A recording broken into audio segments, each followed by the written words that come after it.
My husband spent 4 years planning the perfect con. He targeted my inheritance, faked his love, and tried to frame me for an affair using our own unborn child. He thought he had it all figured out. He didn't count on one person, my doctor. Watch how one ultrasound appointment brought his entire scheme crashing down. Don't forget to subscribe. You don't want to miss stories like this. What would you do if you discovered the man sleeping next to you every night had spent $50,000 plotting to destroy your life? I'm about to tell you exactly what I did, and trust me, the ending will leave you speechless. My name is Daphne Wilson, and this is the story of how my perfect marriage turned into the most elaborate con I never saw coming. But here's the thing about trying to destroy a Wilson woman. We don't just survive, we make sure you regret ever trying. Picture this. I'm sitting in a doctor's office, 4 months pregnant, waiting for a routine ultrasound. My usual doctor was on vacation, so I was seeing Dr. Claire Brennan instead. Everything seemed normal until she opened my file, saw my husband's name, and her hands started trembling. She turned off the ultrasound monitor completely and said words that shattered my world. "I know what your husband did, and I have proof." Let me back up, because you need to understand how I ended up in that moment, learning that my entire life was built on lies. I'm 32, work as a marketing director in Connecticut, and I inherited my grandmother's estate when she passed 5 years ago. $2.3 million in a trust fund, plus the historic Wilson family home where 5 generations of women had lived and raised their children. I never flaunted it, still drove my 10-year-old Subaru, bought coffee at the same place every morning. The inheritance was security, not identity. But apparently, it made me a target. I met Grant Mercer 4 years ago at my family's annual charity gala.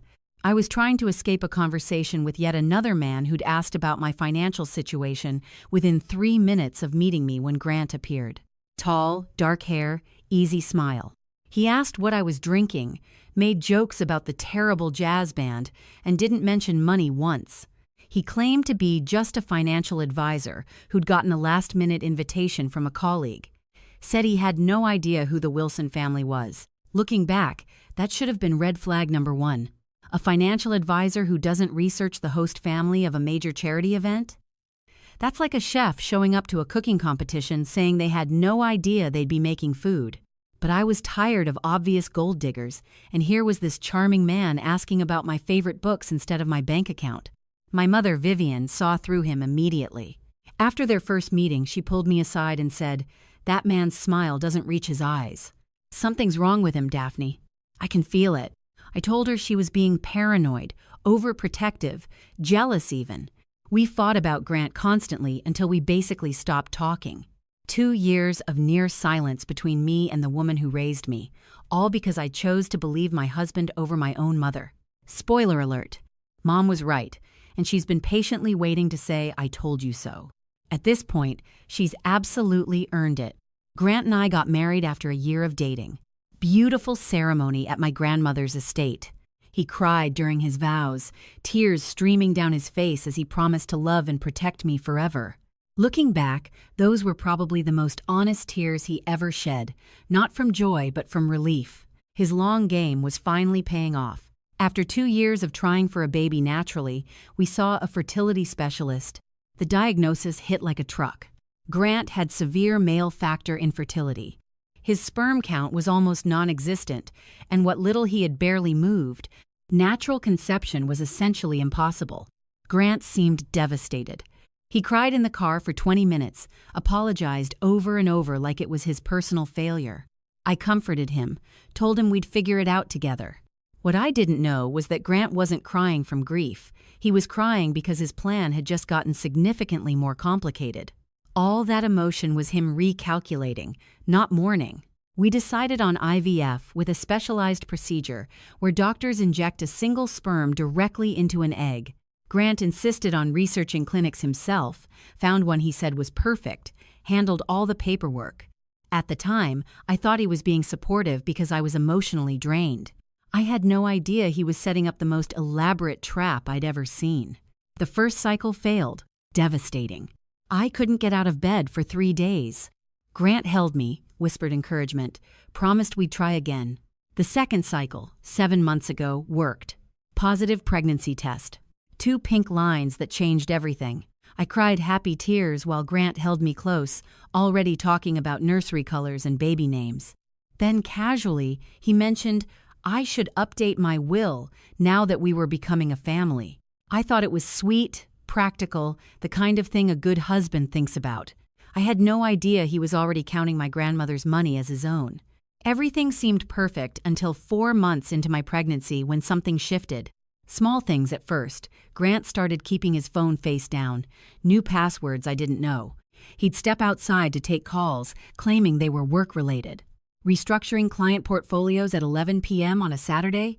Unless Grant had secret clients in Tokyo, something else was going on. The late nights at the office multiplied. 3, sometimes 4 times a week. He wouldn't come home until midnight. I found receipts for expensive dinners for 2 at restaurants I'd never been to, hotel rooms 40 minutes from our house. When I asked, Grant had smooth, practiced answers that came just a little too quickly. And when I pushed harder, his tone changed. "Daphne, you're being paranoid. It's the hormones. Don't turn into one of those wives." He made me apologize for questioning him. That's how good he was at manipulation. The financial pressure intensified around the same time. Grant's requests about money became more frequent, more urgent. "We should add me to your trust. What if something happens during delivery? I need access to funds for the baby. Your grandmother's house is too big anyway. We should sell it and invest the money properly." When I said no, Grant's warmth evaporated completely. He became cold, distant, started sleeping on the far edge of the bed. The arguments became more frequent, followed by days of silent treatment that lasted exactly until he got hungry. Funny how principles have time limits. One night, I woke up at 2 a.m., and Grant wasn't in bed. I found him in the kitchen, hunched over his phone, speaking in hushed tones. "It's almost time. By spring, everything will be settled." When he saw me, he hung up immediately. "Work emergency," he said. "Go back to sleep, honey." My best friend Tara came over for lunch the following week. She watched me make excuse after excuse for Grant and finally put down her fork. "When's the last time Grant was actually happy to see you? Not performing happy for other people, but genuinely happy when you walk through the door?" I couldn't answer. "Trust your gut," she said. "Something is wrong here." That brings us back to that ultrasound appointment. Claire Brennan's younger sister Molly worked as a nurse at our fertility clinic, the same clinic Grant had so carefully chosen. Claire explained everything with steady voice, even though her hands were shaking. 3 weeks earlier, Molly had shown up at Claire's apartment close to midnight, sobbing. The guilt had been eating her alive for months. 7 months ago, she told Claire, a patient's husband had approached her. Charming, well-dressed, seemed desperate but reasonable. He said he had a special situation requiring discretion. His wife didn't know, but he was using donor sperm for their IVF cycle. Some family genetic issue he didn't want to burden her with. He'd pay well for assistance. $30,000 for a nurse making $52,000 a year, drowning in student loans. Molly helped switch the samples. Grant's sperm, which couldn't have produced a pregnancy anyway, was replaced with sperm from a paid donor. The embryologist was in on it too. Grant had approached him separately with another payment. Between them, the switch went undetected. But there was more. So much more. Claire laid out Grant's complete scheme. Phase 1. Bribe clinic staff, switch sperm samples. Complete. Phase 2. Wait for successful pregnancy. Play devoted father-to-be. Complete. Phase 3. After birth, have embryologist alter records to show our second IVF cycle failed, making it appear we conceived naturally. Phase 4. Suggest DNA test. Frame it as something sweet and sentimental. Phase 5. When DNA test proved he wasn't the biological father and medical records showed natural conception, he'd have proof I cheated. Our prenup had an infidelity clause. If I supposedly cheated, I'd owe him $500,000 in penalties, plus forfeit any claim to his property, plus he could sue for additional emotional damages. Grant would walk away with at least $500,000, destroy my reputation, and I'd be so devastated I wouldn't fight back effectively. Brennan pulled more documents from her folder. Molly had saved everything: original sample records showing the switch, the donor's ID number, payment records traced to accounts Grant controlled, even email communications between Grant and the embryologist. There was one more thing. Grant had $180,000 in gambling debts. He'd been gambling for years: online poker, sports betting, casino trips he'd told me were business conferences. The $50,000 he'd paid to corrupt my IVF and frame me for adultery, he'd embezzled it from his own clients. Grant wasn't just trying to steal my inheritance, he was a drowning man grabbing at anything within reach.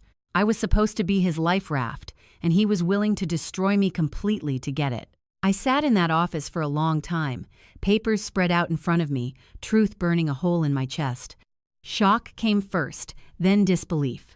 Then the pieces started clicking together. His tears at our wedding weren't from joy but relief. His con was finally paying off. My mother, who I'd pushed away for 2 years, had seen through him in 5 minutes. But then something else happened. Something cold settled into my stomach, sharp and focused and absolutely calm. He thought I was stupid. He'd built this scheme on the assumption I would crumble when his trap sprung. He thought I was weak, naive, an easy mark. He had no idea who he'd married. I looked at Dr. Brennan. He doesn't know that I know, right? She shook her head. I need copies of everything, and I need you to connect me with Molly directly. What are you going to do? I stood up, hand resting on my belly. My husband thinks he's been playing chess. He thinks he's 3 moves ahead. He thinks he's already won. I straightened my shoulders. He's about to find out I already flipped the board. I drove home with my face carefully neutral, just in case Grant was watching security footage. He was waiting in the kitchen with that smile that didn't reach his eyes. How was the appointment? Is the baby okay? I smiled back, hugged him, showed him the ultrasound photo. Perfect. Everything's absolutely perfect. I deserved an Oscar for that performance. I smiled at him over dinner while mentally calculating his bail amount. I asked about his day while picturing him in an orange jumpsuit. I even laughed at his terrible joke about baby names and apologized for being paranoid lately, blaming the hormones, using his own excuse against him. His whole body relaxed. He thought he was still winning. The next morning, I called in sick to work and drove 2 hours to a different city. I found a private investigator named Rosalind Weaver, ex-police detective with 15 years on the force. I told her everything. She listened without interrupting, and when I finished, smiled like a shark who'd spotted a bleeding swimmer. Your husband made a lot of mistakes, she said. Arrogant men always do. Give me 2 weeks. She had results in 10 days.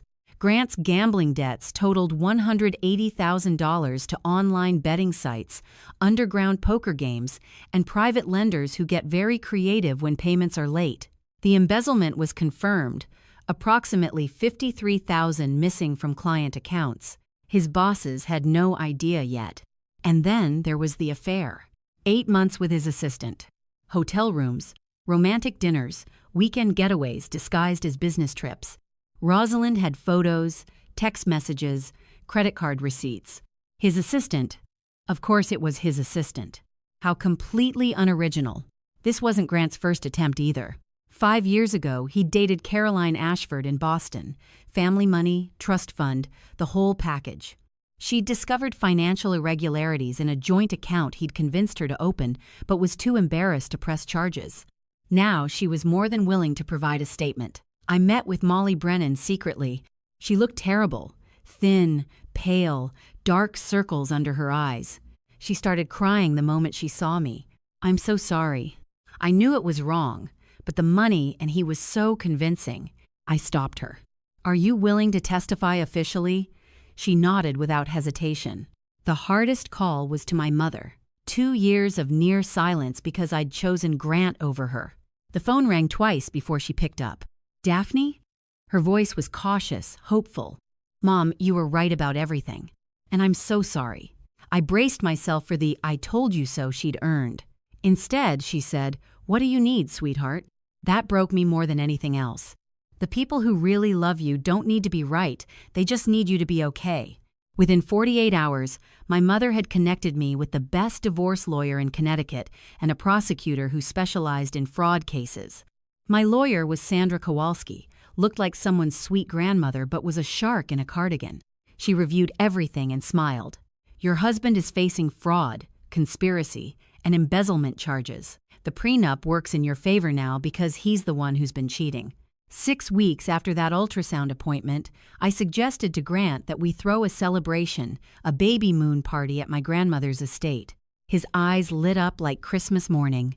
More witnesses to his devoted husband performance. More people who'd feel sorry for him later when his wife was exposed as a cheater.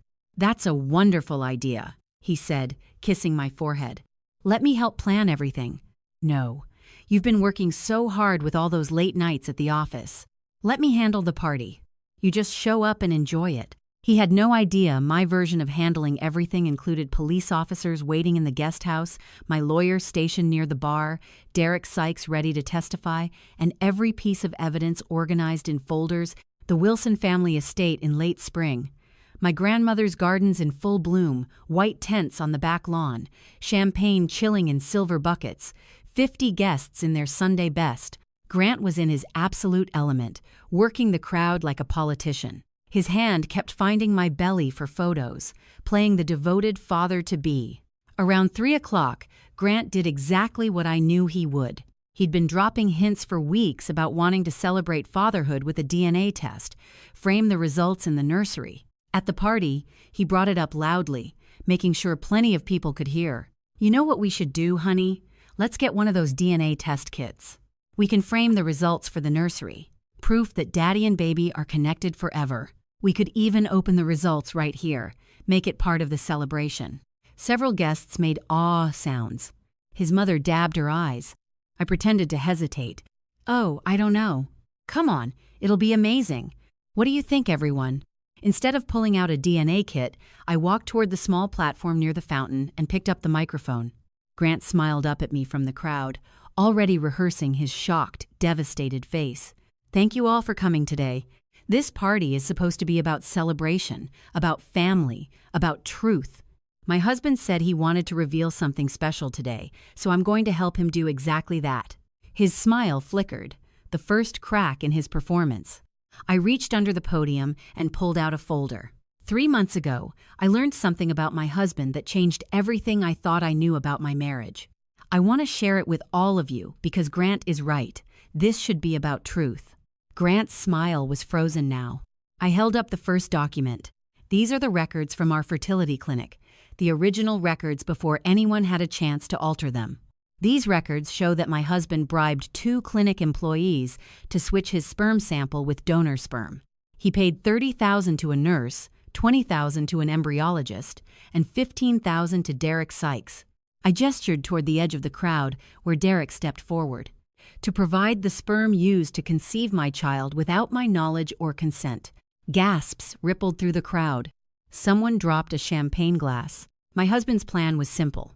Wait until our child was born, demand a DNA test, and when results proved he wasn't the biological father, which he already knew would happen, he would accuse me of having an affair. Our prenup has an infidelity clause. If I had supposedly cheated, I would owe him $500,000. Grant found his voice, strangled and desperate. Daphne, honey, this is insane. It's the pregnancy hormones. You're not thinking clearly. I'm not finished. My voice was ice. In addition to bribing the fertility clinic, my husband embezzled approximately $50,000 from his clients to fund this scheme. I looked at Grant's boss near the bar. His firm is now investigating. My husband also has $180,000 in gambling debts, and for the past 8 months, he's been having an affair with his assistant. I displayed the photographs. Nothing explicit, just romantic enough to leave no doubt. Grant's mother made a sound like she'd been punched. This wasn't even his first attempt. 5 years ago in Boston, he targeted another woman with family money. She's provided a statement to investigators. Grant's champagne glass slipped from his fingers and exploded on the patio. Those are lies. He stammered. She's making this up. She's mentally unstable. Grant. His own mother's voice cut through the noise, quiet but sharp. Is any of this true? He turned to face her, opened his mouth to deny everything. Nothing came out. Molly Brennan stepped forward. I'm the nurse he bribed. I have documentation of everything. I've already given my statement to police. Derek spoke up next. He paid me $15,000 and told me it was a private arrangement. I had no idea I was part of fraud until Mrs. Wilson's investigator contacted me. Then 2 police officers stepped out from the guest house, walking calmly across the lawn. Grant Mercer, you're under arrest for fraud, conspiracy, and embezzlement. You have the right to remain silent. They handcuffed him right there in front of everyone. His mother was sobbing. His father refused to look at him. As they walked him toward the police car, Grant tried one last manipulation. "Daphne, please. We can work this out. I made mistakes, but I love you. Think about our baby, our family." I looked at the man I'd shared my life with for 3 years, the man who'd stood at an altar promising to love and protect me while calculating how much he could steal. "You're absolutely right, Grant. We just worked it out." Grant was denied bail, flight risk. His affair partner resigned the morning after the party, didn't even clean out her desk. The woman from Boston came forward publicly. Grant's firm filed their own criminal charges for the missing funds. The divorce was finalized in record time. The prenup's infidelity clause worked in my favor now. He was the one who'd been unfaithful. Not that he had anything to give anyway. Every asset he claimed was either borrowed, stolen, or imaginary. The criminal case moved quickly. Molly testified. The embryologist cooperated. Derek provided his statement. The paper trail Grant thought he'd hidden wasn't hidden at all. Fraud, conspiracy, embezzlement, each charge stuck. His parents stopped coming to court after the first week. Grant Mercer would spend the next several years in prison. When he got out, he'd have nothing.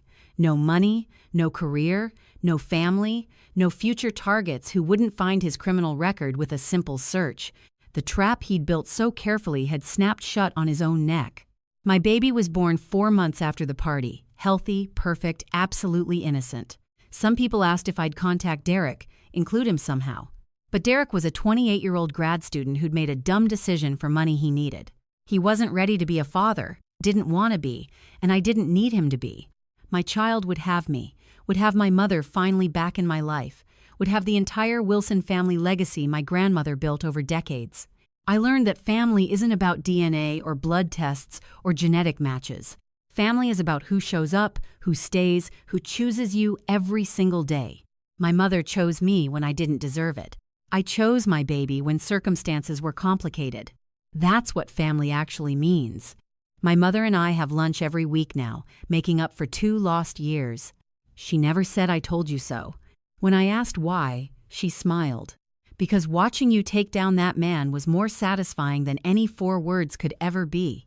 3 weeks after the party, I sat in my grandmother's kitchen, my kitchen now, in the house Grant had coveted so desperately. Sunlight poured through windows that had watched 4 generations of Wilson women live their lives. I made myself chamomile tea, my grandmother's recipe, her favorite brand. Outside, the gardens were in full bloom, roses my grandmother planted as a young bride, hydrangeas added when my mother was born, the lavender border I'd helped plant when I was 10. I put my hand on my belly, felt the baby move. Grant had tried to take everything from me, my money, my reputation, my future, my peace. All he actually did was show me exactly how strong I'd always been. My grandmother used to say, "Wilson women don't break.